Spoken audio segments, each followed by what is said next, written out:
Hello everyone, you're welcome back to my channel. Like you know, I'm Dr. Siene, your public health doctor, and today we're talking about something that doesn't get nearly enough attention. That's period poverty. So now, before you scroll away, whether you're a man or a woman, this video concerns you. Yes, you heard me correctly. It concerns you because period poverty affects mothers, doctors, sisters, and wives. It affects our communities. And it's a public health crisis that Nigeria can no longer afford to ignore. So, stay with me. So, what exactly is period poverty? Period poverty is the lack of access to menstrual products, hygiene facilities, education, and support that girls and women need to manage their periods safely and with dignity. It is not just about not having a pad. It's about a 12-year-old girl who misses school every month because she has nothing to use during her menstrual flow. It's about that market woman who stuffs old rags, newspapers, or leaves into her underwear because she cannot afford sanitary pads. It's about that adolescent girl in a rural community who has never, not even once, received any education about her own body. This is the reality for millions of Nigerian girls and women right now. I mean today, in 2026. And we are calling it a crisis because that is exactly what it is. Let me give you some context with the numbers. So, a pack of sanitary pads in Nigeria costs between 800 and 2,500 naira, and it is still rising. A girl menstruates for an average of, let's say, give and take 5 days every month. That's 60 days in a year. So, studies across sub-Saharan Africa has shown that 1 in 10 girls misses school during her period. And in some Nigerian communities, girls miss up to school days, 4, as in about 4 school days per month.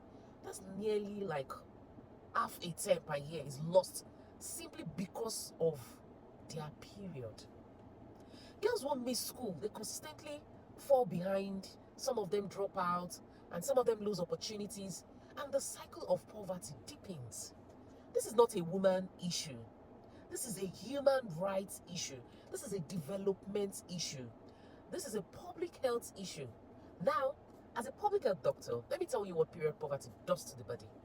When girls and women cannot afford proper menstrual products, they use alternatives. Some use old cloths, some use tissue paper, some use newspaper, even some places use sand in some extreme cases in the rural communities.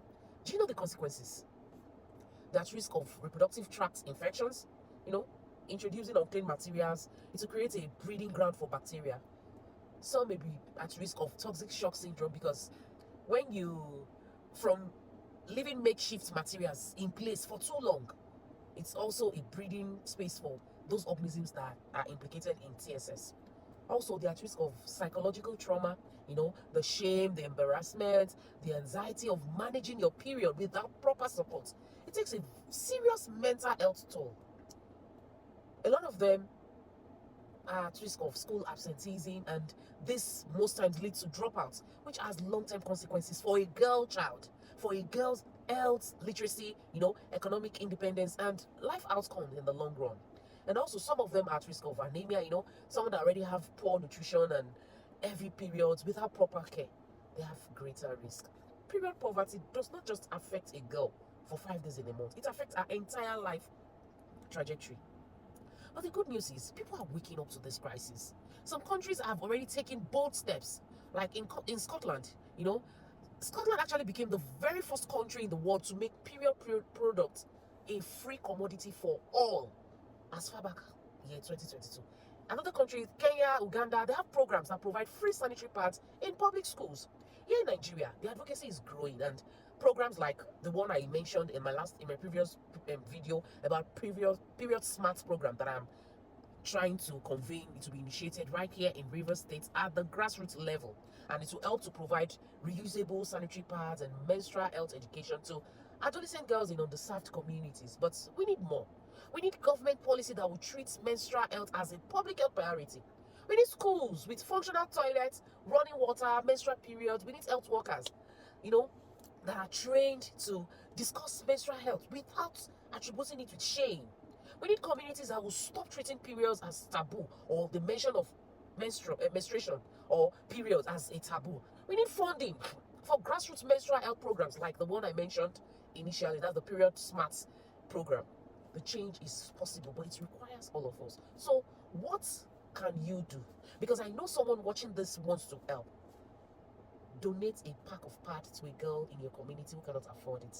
Support organizations, support individuals, support groups that are working on menstrual health in your state. So, talk about period, talk about period poverty, break the silence, break the stigma, let people know that periods are normal. Poverty is not. Educate your sons, the boys, the men. We need them to understand what menstruation is all about so that they can be allies and not barriers. We should also advocate. Write to your local government, write to your lawmakers, demand for free menstrual products in public schools. Every single action that we take definitely will count. No effort is too small. Period poverty is very real. It is happening in our streets, in our schools, in our communities. Even right now, it is still happening. This year, 2026, period poverty is still happening. But it does not have to be this way. When we have a girl that have access to menstrual products and education, we are not just managing our period. We are keeping her in school. We are protecting her health. We are preserving her dignity, and we are changing her future. That is what fighting for. So, if this video has moved you, comment, like, share with girls, share with women, share with men, share with everyone that know that this will talk to, this will speak with, and this will resonate with.